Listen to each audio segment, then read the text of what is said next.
আজ বাড়িতেই বানিয়ে নিলাম চিলি সয়া। তার জন্য প্রথমেই গরম জলে নুন দিয়ে সোয়াবিনগুলোকে একটু ভালোভাবে ফুটিয়ে নেব। এরপর সেদ্ধ হয়ে গেলে জল চিপে সোয়াবিনগুলোকে তুলে নিয়ে তাতে লঙ্কা গুঁড়ো, গোলমরিচ গুঁড়ো, নুন, কর্নফ্লাওয়ার ও আদা বাটা দিয়ে ভালোভাবে সোয়াবিনগুলোকে মেখে নেব। এরপর কড়াই তেল গরম করে তাতে সোয়াবিনগুলোকে দিয়ে কিছুক্ষণ ভেজে তুলে নেব। তারপর কড়াইয়ে আবার তেল দিয়ে তাতে আদা রসুন কুচি, কাঁচা লঙ্কা কুচি দিয়ে একটু নেড়ে নিয়ে তাতে চৌকো চৌকো করে কেটে রাখা পেঁয়াজ ও ক্যাপসিকাম কুচিগুলো দিয়ে একটু ভেজে নেব।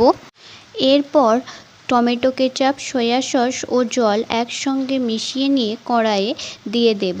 তারপর দেব ভেজে রাখা সোয়াবিনগুলো। এরপর দেব নুন ও গোলমরিচ গুঁড়ো। এগুলোকে দিয়ে একটু ভালোভাবে ফুটিয়ে নিতে হবে। তারপর কর্নফ্লাওয়ার গোলা জল দিয়ে ফুটিয়ে নিলেই রেডি চিলি সয়া।